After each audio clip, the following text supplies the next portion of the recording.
Բարև ձեզ հարգելի ռադիոլսողներ, եթերում Աբովյան Թայմն է եւ ես Արման Աբովյանը, դե ինչ, սկսենք մեր հերթական ոդկասթը եւ այսօր մեր ոդկասթի համահեղինակ է հանդիսանում Հայակֆե նախաձեռնության միավորման, ինձ ուղում են, մեր այսօրվա ոդկասթի համահեղինակը, միավորման անդամ Ձեզ քաչծանոտ Մենուան Սողոմոնյան, բարև ձեզ պարոն Սողոմոնյան։ Հազար բարի, շատ շնորհակալ եմ հրավերի համար։ Փոխադարձ, տեսեք պարոն Սողոմոնյան։ Մինչ այսօրվա, մենք ոդկասթը սկսենք, ուզում եմ sense մի ֆորմատ առհասարակ ոնց է, մենք ես դուք, այն մարդիկ, ովքեր գտնվում են ընդդիմադիր դաշտում, դե լավ այսպես անվանենք, Միշտ եւ դա բնականon է, ավելի շատ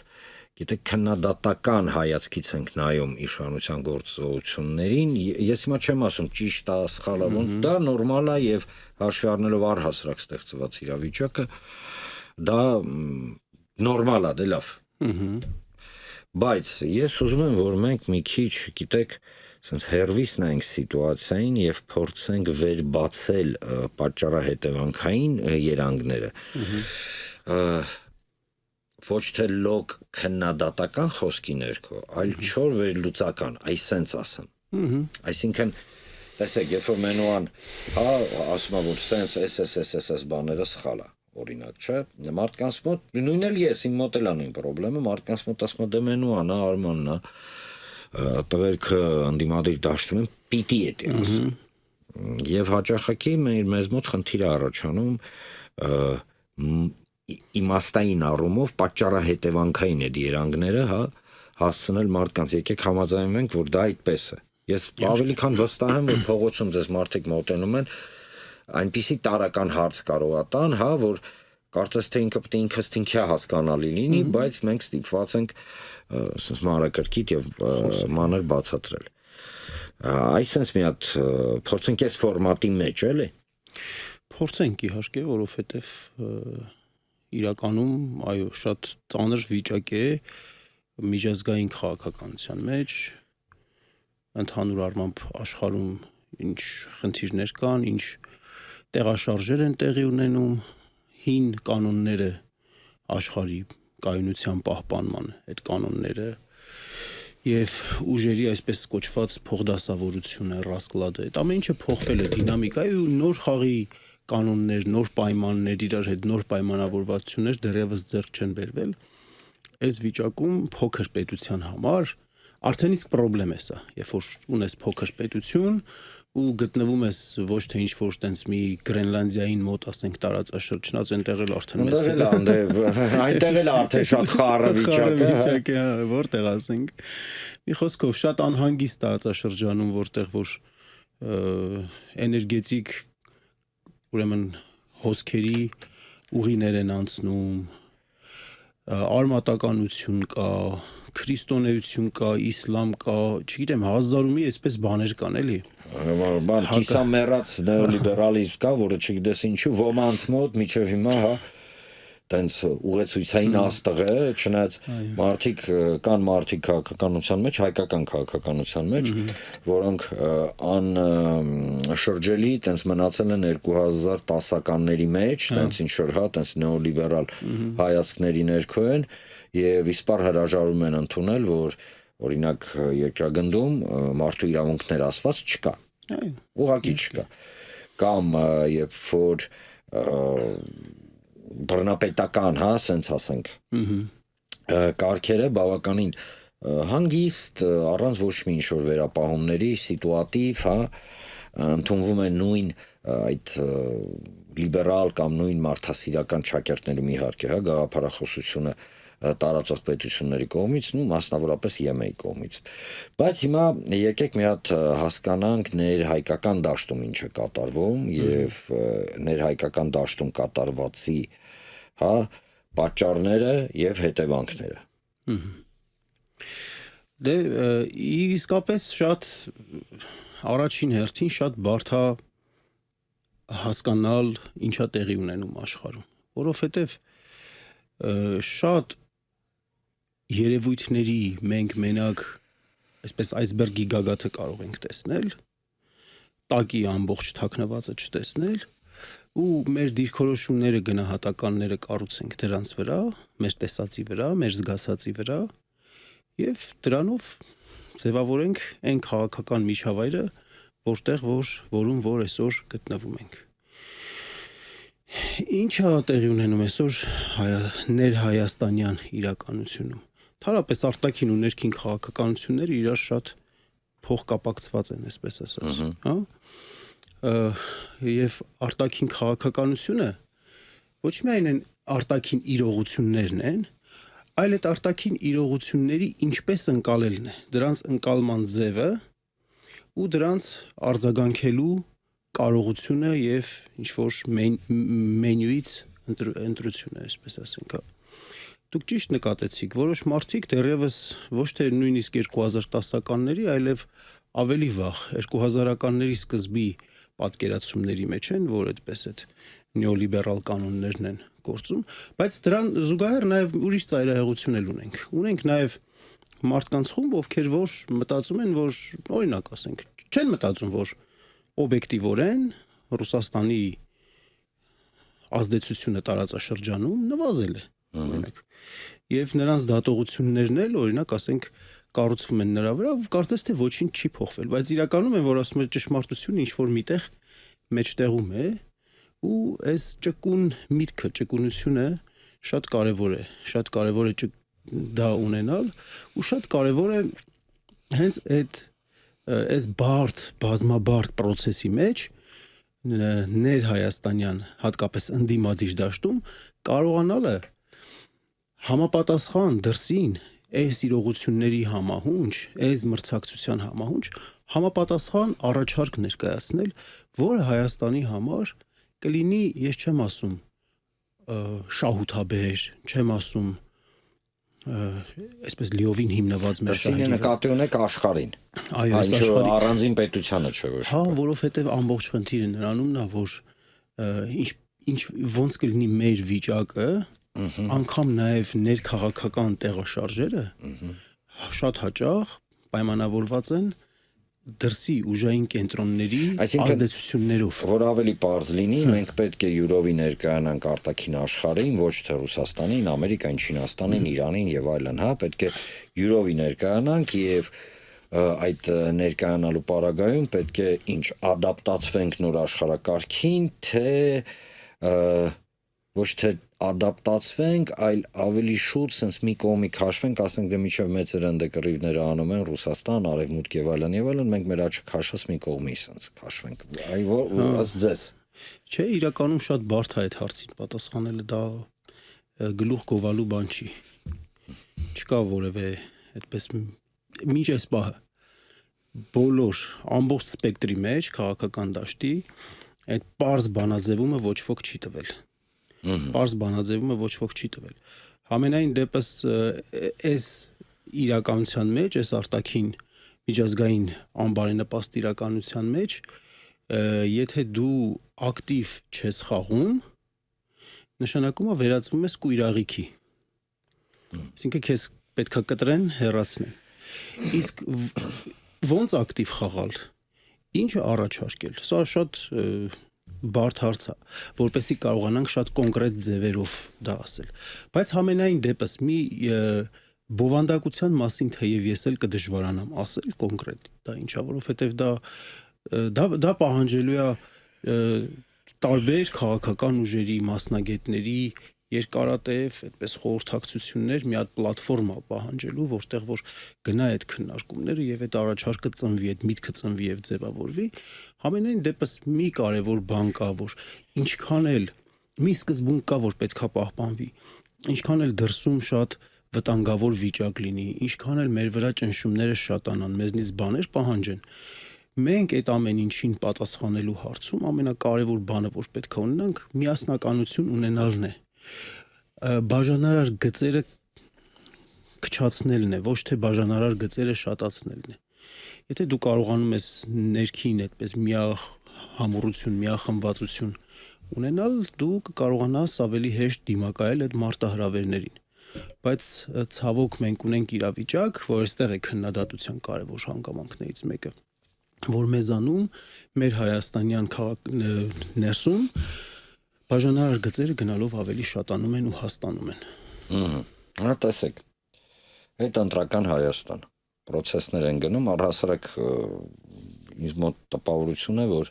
այս անվերջ ցիկլը լարվածության ինքը չի թոթափվում հասարակության մեջ, այլ ավելի եւ ավելի գեներացվում, հա,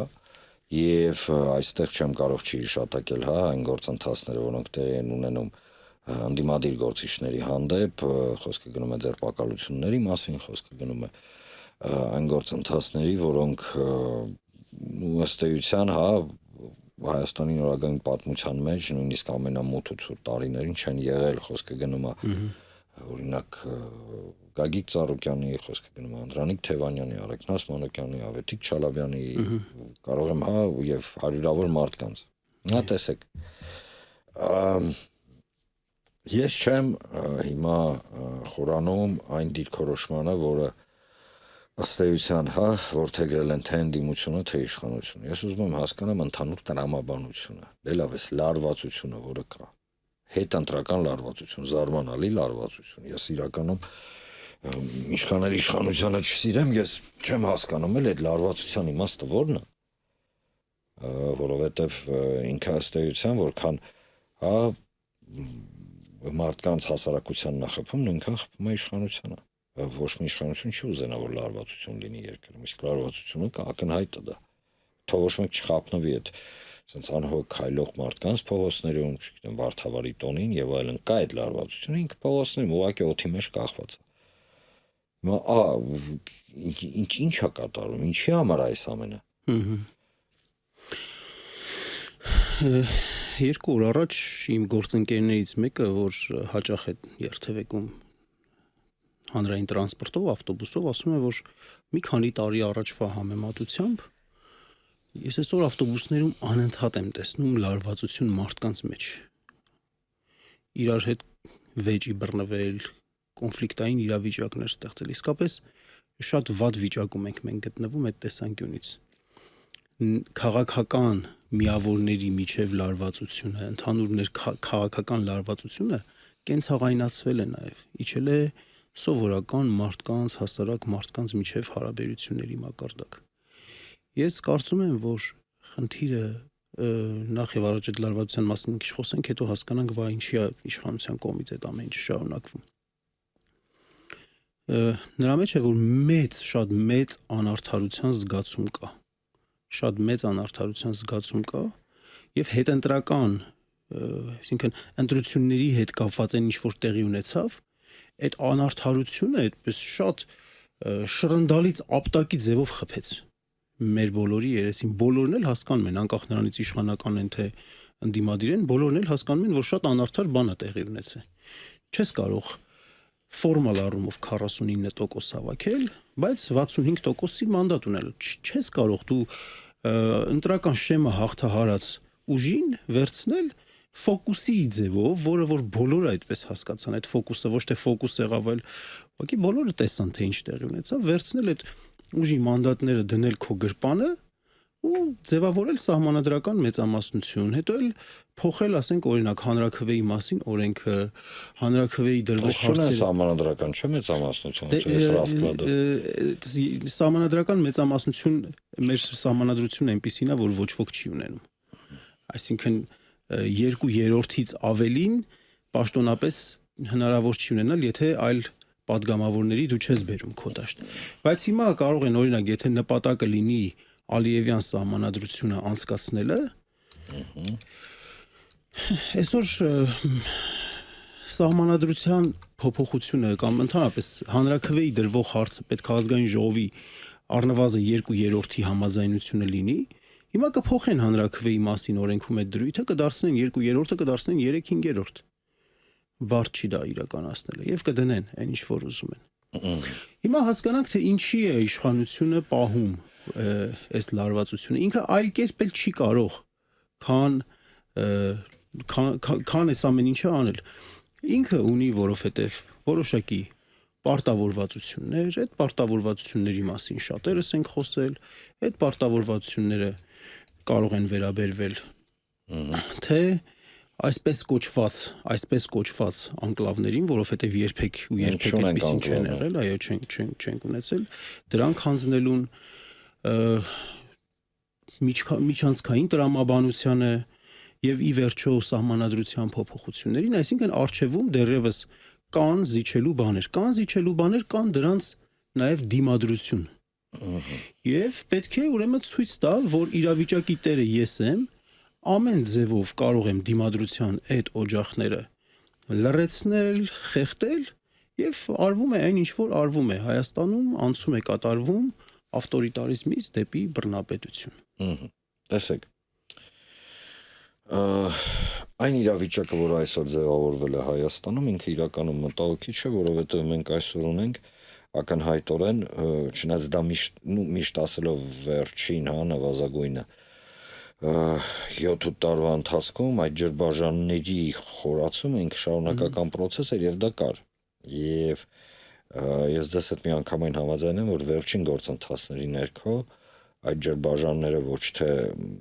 մնացել են, իրենք ավելացել են եւ ընդունել են ավելի ագրեսիվ, ավելի անհանդուրժողական տեսք, ինչը իմ խորին համոզմամբ նաեւ խրախուսվում է, որովհետեւ ոչ ոք չի չեղարկել այն հայտնի լատինական արտահայտությունը բաժանի որ տիրես, բայց ախր մենք չունենք պոտենցիալ, հասկանում եք, երկար այս իրավիճակում ձգել, այսինքն բաժանարար վիճակում ձգել։ Եկեք ուղղակի նայենք, քանզի միջազգայնագետ եք մի հատ իրավիճակին տարածաշրջանում։ Թուրքիա, Ադրբեջան չեն դադարում տարածքային պահանջներ Հայաստանի Հանրապետության առջև, իրենց թվում է, որ իրանք կլանեցին Արցախը ու հիմա անցել են հաջորդ էտապի։ Խոսքը գնում է Հայաստանի Հանրապետության ուղղությամբ ճնշումներ գործադրելու։ Արևմտյան Ադրբեջան կոնցեպտը այնտեղ առավոտից երեկո խաղացվում է։ Այլ խոսք, որ հայկական կողմը ասում է, դե լավ ուշադրություն մի դարձրեք կամ ես իմ ինչ եւ այլն, բայց ոնց ուշադրություն չդարձնես, ես ընդ պետական մակարդակով դա առաջ է մղվում։ Իրան կտրուկ լարվեց իրավիճակը կրկին Իրանի շուրջ, մեր առանցքային հարևանն է եւ ես պնդում եմ, որ Իրանը հանդիսանում է Հայաստանի Հանրապետության անվտանգային համակարգի առանցքային խաղացող, կամա ուզելով թե չուզելով։ Թուրքիան չի դադարում այսպես կոչված մեծ Թուրքիայի կամ մեծ Թուրանի ծրագրի իրագործումը եւ կարծես թե այդ իրագործման շրջանակներում եկել է համաձայնության թե եվրոպացիների, թե ամերիկացիների հետ։ Չինաստան, ում համար օրինակ այսպես կոչված թրիփը, ինչի համար այսպես կոչված, մինչև հիմա դուզգյունի չգիտենք այդ ինչա, բայց այնուամենայնիվ հանդիսանում է դեստրուկտիվ ճանապարհ, որը Չինաստանը նաև դիտարկում է որպես իր համար բացի այդ մեկ ճանապարհ մեկ ուղի չինական պրոյեկտի, կոնկուրենտ ինքը նաև դիտարկում է որպես տարածաշրջանային վտանգ։ Ու հաշվի առնելով Թուրքիայի նկարտումները ույգուրաբնակ չինական տարածքների վրա, Ռուսաստանը օբյեկտիվորեն զբաղված է արևմտյան դաշտում, խոսքը գնում է եվրոպական ճակատ եւ այնտեղ ամեն ինչ պետք անել միանշանակ չէ, ասենց ասենք։ Եվ այս ամենի մեջ Հայաստան, որը օրինակ եվրոպական սամիտ անցկացնում Երևանում, որտեղ հնչում են հակառուսական, չգիտեմ, հայտարարություններ։ Հայաստան, որը մի կողմից ասում ես գնում եմ Եվրոպա, մյուս կողմից ասում է, որ ես ուզում եմ մնամ ԵԱՏՄ-ում, ինչ տեխնիկապես հնարավոր չի։ Հայաստան, որը փորձում է հարաբերություններ շտկի Թուրքիա-Ադրբեջանի հետ, ուշադրություն չդարձնելով նրան, որ Թուրքիա-Ադրբեջանը դիտարկում է Հայաստանին բացառապես որպես ապամոնտաժման ենթակա տարր։ Դե լավ, հիմա այս մեր մատանու արանքը մշտական այս վերջին տարիների քաղաքականությունը ուր է տանում։ Մենք ինչ ենք ուզում։ Ախպեր խենք մենք մեր հետևից ընկել, դե լավ, այսպես ասեմ։ Իսկապես շատ բարդ դրության մեջ են գտնվում։ Իշատակեցիք այն ուժային կենտրոնները, որոնք որ մեր տարածաշրջանում ունեն հետաքրքրություններ այս կամ այն չափով։ Մեկինը նվազել է, մի քիչ մեկինը շատացել է, բայց բոլորն էլ մեր տարածաշրջանում իսկապես ունեն։ Մենք հետ խորհրդային ժամանակահատվածում սովոր ենք այդպես ապրել մի իրականության մեջ, որտեղ որ մեր տարածաշրջանում մեկ ուժային կենտրոնի գերակայություն կար, Ռուսաստանի գերակայությունը կար։ 2020 թվականից հետո իրավիճակը փոխվեց։ Թուրքիան ռևիզիոնիստական այդպես իր քաղաքականությամբ շատ ակտիվ մտավ խաղի մեջ, հարավային Կովկասում եւ հիմա ստեղծել է մի իրավիճակ, որ ցանկացած ուժային կենտրոն աշխարհի այս մեր տարածաշրջանում ինչ որ բան, որ ցանկանա անել, ինչ որ բան փոխել, ինչ որ բան առաջ տանել, ստիպված է նրա հետ հաշվի նստել։ Ստիպված է այդ ներկայությունը հաշվի առնել, հա։ Եվ օրինակ հենց նույն Ամերիկայի Միացյալ Նահանգներն էլ, որ այդպես քավոր կանգնեց Նախիջևանի եւ Ադրբեջանի համար այդպես անխոչնդոտ կապ ստեղծող թրիպ կոչվող միջանցքի որը տարօրինակ հիշեցնում է Զանգեզուրի միջանցքը։ Տարօրինակ չեմ ասում այտենսա։ Տարօրինակ։ Դե Բաքվում եւ Անկարայում հենց այդպես է ասում։ Դե մերոք Բաքվում ավելի շատ Զանգեզուր բառն են Մենք ասում օգտագործում։ ենք ուշադրություն մի դարձրեք բան տուդա-սուդա, բայց ոնց չդարձնենք։ Իսկ Անկարայում ավելի շատ ասում են Թուրանական միջանցք։ Թուրանական միջանցք։ Որում ընդգծում են, որ այդ Հայաստանի մասին ընդհանրապես չեն խոսում, որ դա կմիացնի թուրքական աշխարհը եւ այլն, բայց այնուամենայնիվ ներողություն։ Հիմա այն երկիրը, որ ժամանակին ուներ մեր տարածաշրջանում գերակայություն եւ հիմա կիսում է դա օրինակ Թուրքիայի հետ, այդ երկիրը նաեւ շատ անհասկանալի ու երկարատև հակամարտության փուլում է գտնվում Եվրոպայի հետ, մասնավորապես Եվրոպայի հետ։ Նրանց զենքերը բախվում են Ուկրաինայում։ Եվ այս պահի դրությամբ տենդենսներն էլ դեռևս ոչ մի բան հստակ չեն ասում, արդեն 4.5 տարի է շարունակվում է զինված ռազմական հակամարտությունը եւ տենդենսներից օրինակ, չգիտեմ, 2 օրը մի գյուղ վերցնելով կամ օրը մի գյուղ վերցնելով դեռ մենք չենք կարող ասել, որ ռազմական գործողություններում ինչ որ բան կարող է տեղի ունենալ, բեկում կարող է տեղի ունենալ։ Հիմա հարավային ուղղությունը Իրանը երկրորդ անգամ մտավ շատ վտանգավոր էլի գործընթացի մեջ, թեև շատ հետաքրքիր կերպով իրանցիները հանդարտ կեցվածք են ընդունել, ասելով, որ այն ժամանակ էլ հրադադարը առաջարկողները մենք չէինք։ Դուք եք հրադադարն առաջարկել, մենք պահպանել ենք հրադադարի ռեժիմը, դուք էլ խախտել եք եւ մենք պատրաստ ենք։ Համենայն դեպս չենք կարող, թեև մեզ համար շատ կարևոր է Իրանի կայուն լինելը, շատ կարևոր է Իրանի կայուն լինելը, բայց մենք այո, եւ ի պատիվ Իրանն էլ ցույց է տալիս, թե ինչպես է այդ կայունությունը ապահովում, ինչը վերաբերում է թե ասիմետրիկ հարվածներ, անհամաչափ հարվածներ ուղարկելով օրինակ ասենք ամերիկյան ռազմական ուրեմն կենտրոններին, բայց թե նաև պետական համակարգը չխարխլվելու իմաստով։ Այստեղ մեզ այս իմաստով է շատ անհրաժեշտ Իրանի կայունությունը, որովհետև Իրանի անկայունությունից օգտվելու է նաև Թուրքիան։ Սա է, որ մեզ համար շատ օգտվելու է Թուրքիան եւ օգտվելու է Ադրբեջանը։ Սրանում է մենք այստեղ Իրան-Ամերիկա հարաբերությունների հարցում մեզ հետաքրքրողը այն է, որ Իրանը չթուլանա եւ դրանից չօգտվեն Թուրքիան եւ Ադրբեջանը։ Իրանը պնդում է, որ իր համար թրիփը, տարբեր ուղղություններով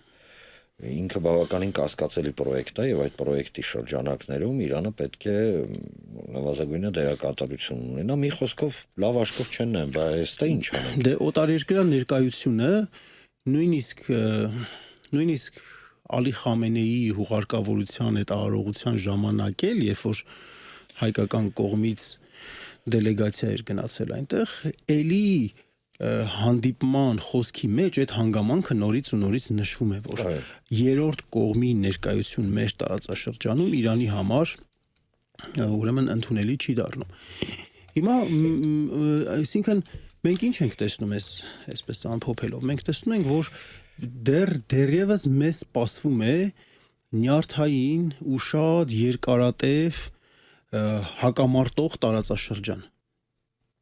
երկարատև հակամարտող տարածաշրջան։ Այս իրավիճակին հայկական կողմի եկեք բան չանենք, հա, որպես արդեն քաղաքական գործիչ կամ քաղաքական դիրքորոշում ունեցող մարդիկ չխոսենք, այլ ինչպես որ առաջարկեցիք, զուտ այդպես փորձենք ընդհանրապես մասնագիտական աչքով նայել ես։ Այս վիճակին հայկական կողմի արձագանքը, երբ որ մենք նայում ենք արտաքին քաղաքականությունը, ինքը գնում է բացառապես սիտուատիվ զիջումների բանով։ Ուզում են սիտուատիվ ինչ-որ զիջումներով, իրավիճակային զիջումներով ժամանակ շահել։ Իրավիճակային զիջումներ։ Ես չեմ ասում, որ ընդհանրապես հնարավոր է ոչ մի հարցում չզիջել։ Չէ, բայց եթե գոնե զիջումները զուգորդվեին, օրինակ, ներքին կազմակերպվածության բարձրացմամբ, բանակի շեշտակի արդիականացմամբ, եթե օրինակ ասենք ռազմավարական դաշնակցին կամ նախկին ռազմավարական դաշնակցին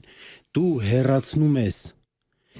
բայց այդտեղը վակուում է ստեղծվում ու այդ վակուումը դու չես լցնում նորմալ այլ ուժով, այլ դու պարզապես դու հեռացնում ես ու ստեղծված սպառնալիքին զուտ զիջումներով ես պատասխանում, այսինքն հեռացրեցիր նախկին դաշնակցիդ եւ դրա փոխարեն քո անվտանգությունը ապահովում ես զիջում անելով։ Այ մոտավորապես այսպիսին եմ ես տեսնում, փորձելով անգամ այսպես չեզոք աչքով որ տեսնել ու ներսը անընդհատ շարունակելով կործանարար խոսույթը, բաժանարար գծերը խորացնելու, եկեղեցու վրա հարձակումներ, արժեքային համակարգի ինչ որ խարխլումներ իրականացնելու, սա է ամենա վտանգավորը, որովհետև կորուստները կարող են վերականգնվել, բայց երբ որ այդ կորուստները տեղի են ունենում ինքնության մակարդակում, արժեքների մակարդակում, մարդկային հարաբերությունների մակարդակում, ես այդ ավտոբուսի օրինակը պատահաբար չնշեցի, որ կենցաղայնացվում է քաղաքականության հետևանքով առաջացող այդ կոնֆլիկտները, որ մտնում են մարդկանց կենցաղը, սա է շատ դժվար լինելու վերականգնելը։ Ու դրա համար փորձեցինք այսպես կոմպլեքս նայել էլի հարցին արտաքին ու ներքին քաղաքականությունների։ Վերադառնանք Հայակֆեին, Հայակֆեի նախաձեռնությունը, որը մշտապես եղել է բավականին ակտիվ, որը անգնահատելի է, անկեղծ եմ ասում, աշխատանքեր վարել նախընտրական եւ ընտրական փուլում, որ բավականին ակտիվ հետընտրական process-ների մեջ էր ներգրաված եղել։ Հիմա ես չեմ ուզում, գիտեք, կոնկրետ ինչ-որ պատասխաններ, թե լավ եւ այլն, այս ինչ է կատարվում կամ ինչ եք ուզում անեք, հիմա ձեր տեսլականը ստեղծված իրավիճակի ներքո հաշվի առնելով նույն Չալաբյանի ֆակտորը, հաշվի առնելով այն, որ դուք բավականին լուրջ ինտելեկտուալ ներուժ ունեք, խոսքը գնում է Հայակֆեի մասին, ու ժողովուրդ երեխեքն էլ ճանաչում եմ, կեսից ավելին էլ իմ ընկերներս են, էլ այդպես չգովամ ընկերներիս։ Կոստարյան քեզ եմ կովում։ Ոչ միայն դե լավ սենց ասեմ։ Պատիվը մերն Արման ջան։ Բոլորինս նա։ Դե լավ, իրավիճակը, տենդենսները զարգացման լավը չեն երկրում։ Իրականում լավը չեն եւ այստեղ ավելորդ լարվածության գեներացման խնդիր չի։ Հաշվի առնելով Իրանի, Թուրքիայի, Ադրբեջանի, Չինաստանի, Ռուսաստանի, Արևմուտք, Եվրոպա ամենաակտիվությունը ստեղ եկել են, որ ասում ասախ թափել են մեր գլխին։ Դրա հետ մեկտեղ ներհայկական, տեսեք, շատ կարևոր մի բան եք ընդգծում, ասում եք, որ կա ներհայկական լարվածություն, լարված են մարդիկ, ջրբաժանները շատ են եւ այլն, հա դե լավ, ինչ անեն։ Հասկանում եք, մենք հա ֆիքսում ենք խնդիրը։ Լուծումը ո՞րն է։ Հələ դնենք մի կողմ, էլի, սա ես չեմ ասում լուծումը քաղաքական դե լավ առումով։ Դե լավ հասարակության ոնց հասցնենք այն միտքը, որ ժողովուրդ հերիք է իրար փորձ թափենք։ Այն պարագայում, որ կան ուժեր, որոնք ասում են չէ լափել իրար գզեք, կերեք, էտա։ Հարցին պետքա հանգրվաններով փորձենք նայել, էլի։ Առաջին հանգրվանը, լուծման առաջին հանգրվանը, ընդդիմադիր դաշտի միասնականացումն է։ Չգիտեմ, կարող է ֆանտաստիկա հնչում ասածս։ Բայց Ձյուման մի հատ էսպիսի արտահայտություն ունի, ասում է մեռնողի համար հրաշքն էլ կարող է իրական թվալ, եթե խոսքը նրա փրկության մասին է։ Հիմա ես հասկանում եմ, որ մեզ մոտ ինչ որտեղ նաև արյան մեջ կա փոքր խմբավորումներ, հատվածականություն, թայֆայականություն, հեղինակություններ չընդունել, պայքարել միմյանց դեմ։ Բայց մենք տեսնում ենք, որ այդ ձևով, երբ որ այս իշխանությունները վարում են այն քաղաքականությունը, որի մասին որ ասացինք, երկարատև հակամարտությունների պայմաններում, աշխարհաքաղաքական այն իրավիճակի պայմաններում, երբ որ աշխարհակարգը դեռ չի ձևավորվել, այս պայմաններում զուտ զիջելով այս քաղաքականության պայմաններում մենք տեսնում ենք նաև, որ ընդդիմության մեջ խնդիրներ կան, այսինքն համարժեք առաջարկ ուժային կենտրոններին չի գնում մեր ընդդիմության կողմից։ Ինչ նշանակում համարժեք առաջարկ ուժային կենտրոնների, որովհետև յուրաքանչյուր դեպքում առաջարկը պետք է լինի Հայաստանի Հանրապետության քաղաքացուն, ոչ թե ուժային կենտրոնների։ Ճիշտ եք ասում, այո։ Ուժային կենտրոնների են, որ ասում եմ, ուժային կենտրոնները շատ կարևոր են, բայց ուժային կենտրոնները հեռուներն են։ Ստեղ ներսում մարդկանց ինչ են ասում։ Ճիշտ եք ասում, առայտ։ Ես ասեմ ինչի համար եմ ես դա օգտագործում։ Չէ, ես բան Սողոմոնյան, ես գիտեմ կոնտեքստ, ենթատեքստը ինչ եք ասում։ Պետք է բացենք ուղղակի։ Հա, մի հատ բացենք էլի, որտեղ թյուրը բռնում կլինի, ես ձեզ վստահեցնում եմ։ Այո։ Ամբողջ խնդիրը նրա մեջ է, որ մենք լինելով փոքր պետություն մեզանում իշխանության ձևավորման, պահպանման հարցերը լուծվում են նաև այդ արտաքին ուժային կենտրոնների համաձայնության, թողտվության, աջակցության պարագայում։ Եկեք մի հատ հիշենք, թե ընտրություններից առաջ, ընտրությունների շրջանում քանի ուժային կենտրոններից տեղի ունեցավ Հայաստանի ներքին գործերին ըստ էության միջամտող աջակցության հայտարարություններ։ Արդյոք սա չի նշանակում, որ ուժային կենտրոնները միջամտում են Հայաստանի ներքին քաղաքականությանը։ Դա նշանակում է։ Հիմա մենք կարող ենք այդպես ասել, որ դա չպետք է, հա, դա չպետք է լինի, մենք կարող ենք դա քննադատել, բայց չենք կարող դեռևս այդ իրավիճակը փոխել։ Այդ իրավիճակը եւ նաեւ կարծես թե ունի աշխարհաքաղաքական կոնսենսուս կամ ինչ որ համաձայնություն կա դրա վերաբերյալ եւ դա է հենց օրվա իշխանություններին դարձնում ավելի կատաղի, դարձնում ավելի սանձարձակ։ Հələ իշխանությունների ուժային համակարգերն էլ այդ սիգնալները զգալով անում են ինչ որ իշխանությունները հետևապես եթե այս իշխանությունները ինչ են առաջարկում, որ աշխարհի ուժային կենտրոնների համար ընդունելի է, կարող է ընդդիմությունն էլ առաջարկել մի բան, որը Հայաստանի ազգային պետական շահերի տեսանկյունից ասենց մեղմ ձևակերպում տամ ավելի քիչ վնասակար է քան այսօրվա իշխանությունների առաջարկածը։ Ես կարծում եմ, որ հնարավոր է։ Եթե դուք ասելու եք ինչ, այդ ինչի պատասխանը ես հիմա չունեմ։ Ես հիմա չունեմ ու վերադառնանք Հայաստան, բայց կարծում եմ, որ պետք է։ Բայց դա անելու հիմա, որ վերադառնանք Հայաստան, պետք է դա փորձել իրագործել։ Հիմա ձեզ լսում է նվազագույնը մի քանի տասնյակ հազար մարդ հենց այս պահին։ Ասում են ճիշտ եք ասում։ Մենք երկրագնդում միայնակ չենք։ Օբյեկտիվորեն պետք է ընդունենք, որ Ռուսաստանը իր շահերն ունի, Իրանը իր շահերն ունի, ԱՄՆ-ն իր շահերն ունի, Եվրոպան իր շահերն ունի, Թուրքիան, Ադրբեջանը իր հակահայկական շահերը ունեն։ Ու ըստ էության տենց է ստացվում։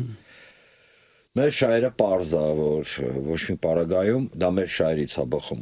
Ստացվում է, թե ոչ դա երկրորդական է, բայց մեր շահերից է բխում, մատանու արանքը չընկնենք, պայմանական, հա, չդառնանք բախման մարտադաշտ արևելք արևմուտք, ինչը ցավով, հա, ես պետք է արձանագրեմ, որ կարծես թե դա այդպես չի, այսինքն այստեղ մենք տեսնում ենք կատաղի բախումը։ Կներեք Ուրսուլա ֆոն դեր Լայենը ինչքան իրենց սիրեմ չսիրեմ, իզուր չէ, վերջի 2 ամսվա ընթացքում երկրորդ անգամ եկավ տարածաշրջան Հայաստան եւ Ադրբեջան։ Բայց հիմա քաղաքացին լսում է ձեզ եւ ասում է, ախպեր, այդ ամեն ինչ ես հասկանում եմ։ Պարոն Սողոմոնյան, պարոն Աբովյան, այդ ամեն ինչ դուք խոսում եք արդեն շատ շուտվանից։ Մենք հիմա ներսում մեզ ինչ ունեք ասելու մեզ։ Բացի 1000 ներողություն, հա, պարոն Սողոմոնյան, սենց արտահայտություն, մենք ամեն լավի կողմնակից ենք եւ ամեն վատի, չգիտեմ, բան ենք, կողմնակից չենք, այդ սենց վերացականը լանցնենք մի կողմ, էլի, կոնկրետ, այ հիմա մարդը լսում ա ձեզ, մենք իրան ինչ կարանք ասենք, մենք իրան ինչ մեսիջ ենք տալի, մենք ես նկատի ունեմ այն մարդկանց, ովքեր նու պայմանական հաշ չեն այն իրավիճակի հետ, որը հիմա Հայաստանում ա տիրում, ու տես մարդիկ բացարձակ մեծամասնությունն են այսօր։ Դե քանի որ հաշ չեն այդ իրավիճակի հետ։ Հիմա այդ իրավիճակից դուրս գալու ոնց որ ելքի վերաբերյալ պատկերացումն եմ ես կիսվում այսօր։ Այդ պատկերացումը ելքի վերաբերյալ այդ պատկերացումը մեծ հարթակ ունենալն է։ Պլատֆորմ քաղաքական համընդգրկում պլատֆորմ ունենալն է, ընդդիմադիր քաղաքական համընդգրկում պլատֆորմ, որտեղ կարող է լինել եւ խորհրդարանական բաղադրիչ եւ արտախորհրդարանական բաղադրիչ։ Այդ ուժային կենտրոններում իշխանությունները բան չեն էլի փոխվում են։ Հիմա 10 ամսից հետո Ֆրանսիայում տեղի ունենալու ընտրություններ։ Մակրոնը վստահաբար չի ընտրվելու։ Մակրոնը չի ընտրվելու, բայց այնտեղ կարող է ընդհանուր առմամբ տրամաբանություն փոխվել։ Օրինակ, եթե ազգայնական ուժերը հաղթանակ տանեն այդ ընտրություններում, Ֆրանսիայի արտաքին քաղաքականության մեջ կարող է փոփոխություն տեղի ունենալ։ Հիմա մեր ընդդիմադիր հատվածը, որը որ մեր ընդդիմությունը, որը որ մեր ժողովրդի կարծես թե ավելի մեծ մասին է ներկայացնում, քան իշխանությունը։ Ինչ որ կերպ պետք է լսելի լինի այդ ուժային կենտրոններում, պետք է լսելի լինի։ Բա ոնց անենք այդ լսելի լինելը, հոբարիս բուն իմաստով էստեղ տաղավարից կամ չգիտեմ հրապարակից գոռալով չի լինելու դա, չէ, դա նշանակում է, որ նախ իրենք պետքա մի հատ այդ ֆորմատի միջոցով, այդ հարթակի պլատֆորմի միջոցով շատ քիչ հարցերի վերաբերյալ գան մի հատ համաձայնության ու ինչ որ կերպ ձևակերպեն հենց այդ ավելի նվազ վնասաբեր Հայաստանի համար, շատ մինիմալիստական եմ էլի ես խոսում, առաջարկը ու աշխատել այդ դրսի ուժերի հետ, որովհետև ես նորից եմ ասում, ցավոք սրտի, մենք այնքան պրավալ տված վիճակում ենք, թույլ վիճակում ենք, որ մեր ներսում քաղաքականության մեջ իշխանություն ձևավորելու, չձևավորելու հարցերում արտաքին ուժային կենտրոններ այսօր ունենում են մասնակցություն։ Հետևաբար այդ ուժային կենտրոններին էլ է պետք հասկացնել մեր ուզածը մեզ համար, այսինքն փորձել ինչ որ համաձայնության կետեր գտնել մեր ուզածի ու նրանց ուզածների միջև փորձել ինչ որ նման մի բան անել։ Այն որ քաղաքականությունը պետքա լինի համադրելի, հա, մենք չպետքա։ Կներեք, եկեք ճիշտը խոսանք, մենք ոչ ռեսուրս ունենք ռուսի հետ կռիվ տալու եւ այն հա ամբարտավան հակահայկական ռուսաֆոբիան, որը Հայաստանում տարածվում է, ինքը խփում է ուղղակի Հայաստանի շահերին։ Իհարկե, ոչ մեկի հետ պետք չի որ մենք կռիվ տանենք։ Մենք չունենք ռեսուրս մտնենք հակաեվրոպական դաշտ։ Մենք չունենք ռեսուրս մտնենք հակաամերիկյան դաշտ։ Նամանավանդ էլ չեմ խոսում, մենք չունենք ռեսուրս հակաչինական կամ հակաիրանական խաղեր տանք, որովհետև մենք այսօր հետս կռիվանեն, չանեն, խոսան, չխոսան, գտնվում ենք տոտալ թուրք-ադրբեջանական ճնշման տակ։ Այո։ Ճիշտ եք։ Իսկ հաշվի առնելով վերջնա նպատակը թուրքեր եւ ադրբեջանցիներ, որոնք իրենք բնավ չեն էլ թաքցնում, սա զարմանալի է, որ մենք չենք հավատում, ուրեմն մի հրյակին, ով Ասվենցիմով էր անցել, մի հատ այնց մազապուրց փրկվել էր նացիստների ձեռքից, մի շատ լավ արտահայտություն էր արել, կարդացել էի, միտեղ ասել էր հետևելը, եթե ձեզ խոստանում են սպանել, ուրեմն իմացեք գալու են ձեզ սպանել, հիմա մեզ առավոտից իրիկուն խոստանում են սպանել թուրքերը ադրբեջանցիները, ձևակերպելով դա այլ, հա, տենց վերադարձ ավտոմեքենաներով։ Հա, օրինակ, չգիտեմ, էլի, այս պահով։ Եվ այստեղ այո, մենք չունենք ռեսուրս, ուղղակի չունենք ճակատ այս կամ այն աշխարհակաղակական կենտրոնի հետ հակնել։ Ու մենք դրա հիմնավորումը ունենք, էլի այդ չհակնելու աշխարհակաղակական կենտրոնը։ Հիմնավորումը այն է, որ բոլոր այդ նշված կամ գրեթե բոլորն ու Չինաստանում չունենք, այդ նշված կենտրոններում մենք ունենք հոծաթիվ հայկական համայնքներ։ Ու մենք դրա պատճառով չենք կարող մտնել մի դաշտ, որտեղ այդ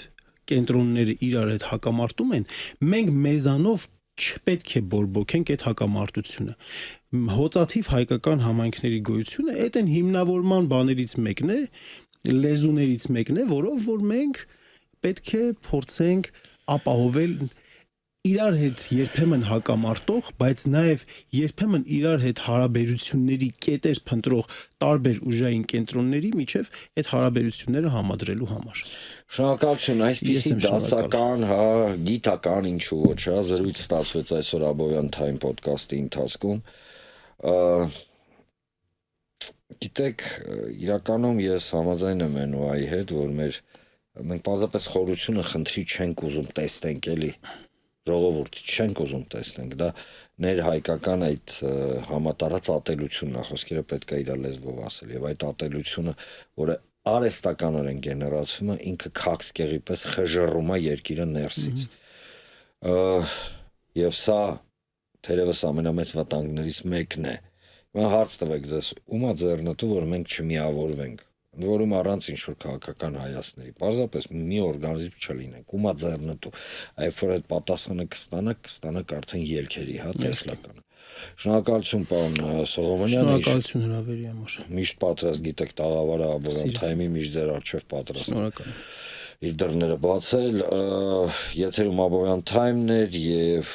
Հայակֆե նախաձեռնության, ճիշտ է։ Միավորման, այլ ասում եմ միավորման։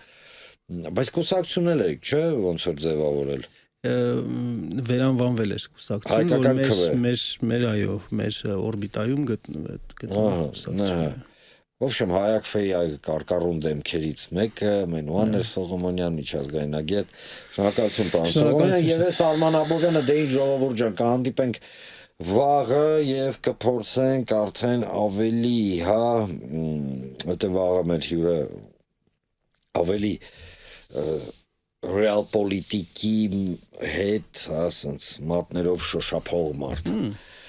Չեմ ասում անունը, կտեսնենք, դե ինչ, եթերում Աբովյան Time-ն էր եւ ես Արման Աբովյանը, կհանդիպենք հաջորդ անգամ, հարգելի ռադիո լսողներ ջան։ Ստեսություն։